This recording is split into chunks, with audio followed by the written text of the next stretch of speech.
the trade blockade against Cuba, which has been in place for more than 60 years, and for it to be removed from the notorious list of state sponsors of terrorism. We express our solidarity with the people of Venezuela in the face of external sanctions pressure and threats. We advocate for Latin America and the Caribbean to remain a zone of peace and cooperation.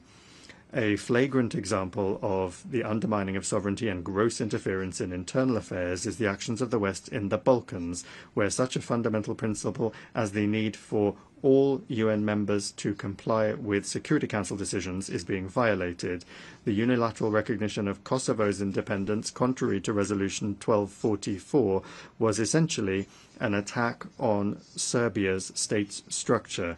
Now the West has set a course for the collapse of the statehood of Bosnia and Herzegovina by sabotaging the Dayton peace agreement. In both Kosovo and Bosnia, an attack has been launched on the vital interests of the Serbian people, including the ancestral rights of Serbian Orthodoxy.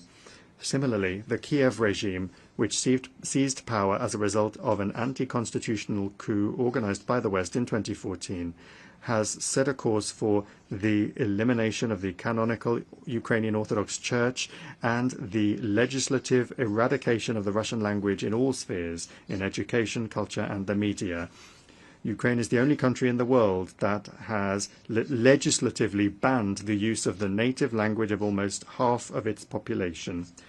Arabic is not banned in Israel, and Hebrew is not banned in Arab countries and Iran, but Russian is banned in Ukraine.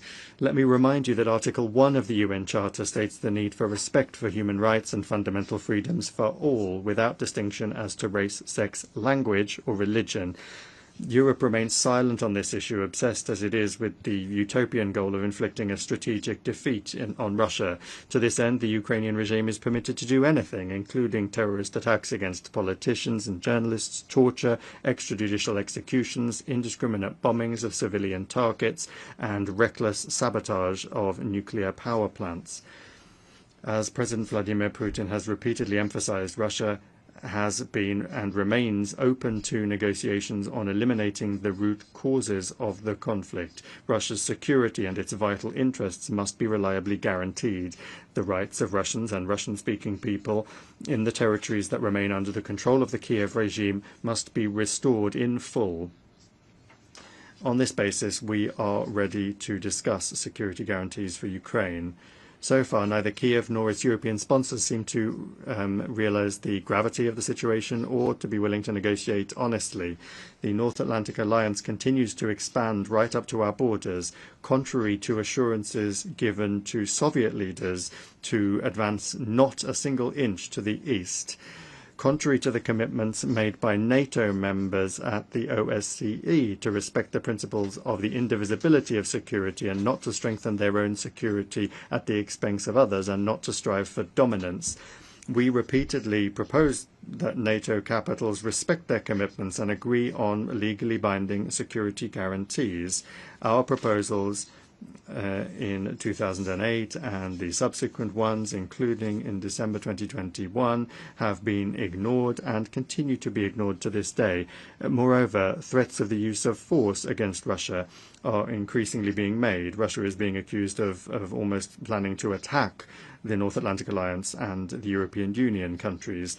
President Putin has repeatedly debunked these provocations. Russia has never had and does not have any such intentions. However, any aggression against my country will be met with a decisive response.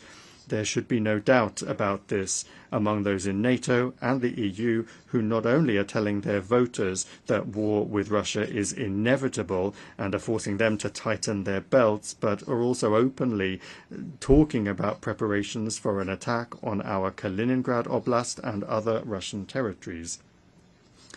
We have some hopes for the continuation of the Russian-American dialogue, especially after the summit in Alaska. In the approaches of the current US administration, we see a desire not only to contribute to ways to realistically resolve the Ukrainian crisis, but also a desire to develop pragmatic cooperation without adopting an ideological stance. Russia and the US bear a special responsibility for the state of affairs in the world and for avoiding risks that could plunge humanity into a new war. The maintenance of strategic stability is the aim of a new initiative by the Russian Federation that was put forward by President Putin